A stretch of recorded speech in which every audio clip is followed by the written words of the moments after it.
The church teaches what she teaches about contraception because the church, as Saint Pope Paul VI put it some time ago, is an expert in humanity. She knows the human person because of what has been entrusted to her by Christ. So I think the church actually, and the church kind of did predict where this would go, what the sexual revolution would do in our culture before we started reaping the whirlwind that we're reaping now. Paul VI in Humani Vitae 17 talked about if we were to have widespread adoption of contraception, there would be a general lowering of moral standards. Men would lose respect for women.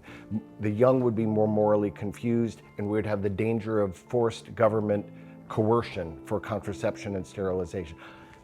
All of that has come true in spades. What Pope Paul VI didn't see, but with some more thought, I think, and reflecting on the whole patrimony of the faith, we should have seen coming, is what contraception has done is undermined the very understanding of what it means to be an embodied human being, the gift of our bodies and our sexuality.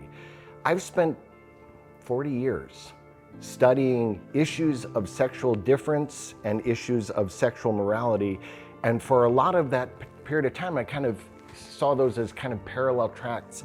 I now realize more and more those are not parallel tracks. Those have been on the same track, right? The sexual revolution began in the 19th century. Victorian morality is already a reaction against it. Oral contraception takes it to a demonically new level in the late 20th century, in the 60s and 70s.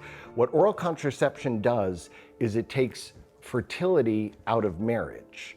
You can have all the sex you want without the commitment of marriage. You can get married and have a childless marriage. So it divorces marriage and children.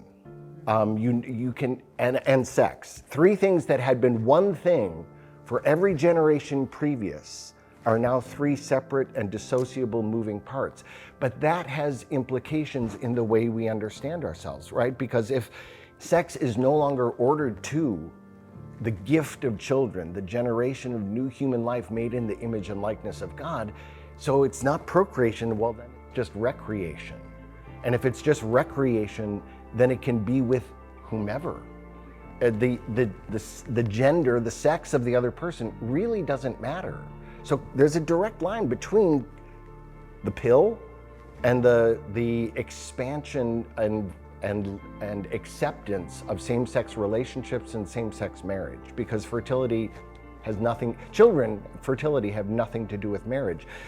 But when that happens, then there's another direct line to gender identity, right? Because if my being a man and being able to generate life outside of my body doesn't matter, and Claire's ability to receive life and nurture it within her body doesn't matter, then there's no anchor in my body for who I am, right? So who I am can be anything I want it to be. I can have an identity apart from my body, which is why the numbers of people who are manifesting gender confusion are growing exponentially, especially among certain age groups, because we have this thing called rapid onset gender dysphoria, where people who have a stable gender identity are suddenly, oh no, I'm gender fluid, I'm non-binary. Why? Because we live in a culture that has rejected the gift of being a man or a woman. That's what the church, in opposing contraception, invites us to see and to think about. The Second Vatican Council and its pastoral constitution on the church, Gaudium et Spes, says, without the creator, the creature itself disappears. This is section 36, right? When we don't know God, we don't know who we are. That's where we are as a culture. We don't know who we are. We don't know that our bodies are part of who we are, that they are a gift, that our being men and women are an integral part of that gift, that our capacity to give or receive life is an integral part of that gift. But the church, because it has this full picture, I think if Pope Paul VI were alive today and could add an addendum to Humani Vitae 17, he would. and it would be same-sex marriage and the rise of gender ideology and its diffusion throughout our culture. If I had a couple who was thinking about going all in and accepting the fullness of what the church teaches about sex and the gift of children and contraception, I would tell them to go for it, and they won't regret the sacrifice. There will be sacrifice, there will be adjustment, but on the other hand, they will be taking a toxin out of their relationship and out of their home. And a toxin in every sense, right? Because most contraceptives are, oral contraception, for example, physically toxic to women in a variety of ways.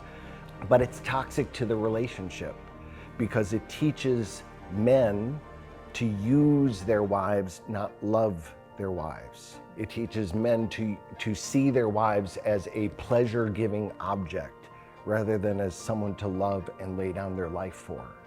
Because it instrumentalizes a woman's body and her fertility.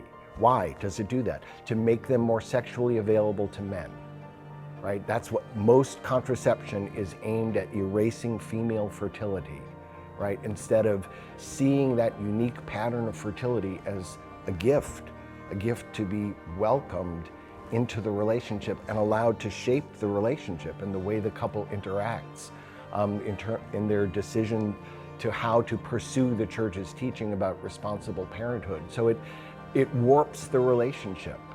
It is a relational toxin, and it's also a spiritual toxin, because that's what all sin is, right? Sin kills the life of God in us. So if I'm conditioning myself to use rather than to love, then I'm sinning, and I'm leading my wife into sin with me.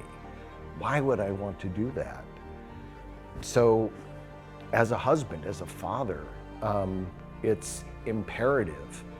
I mean, men are supposed to be the servant leaders in their home. That's what headship means, right? Yet we submit to the gifts of the other in the relationship, but the male gift of leadership, headship, is ordered to serving the spiritual good of his family.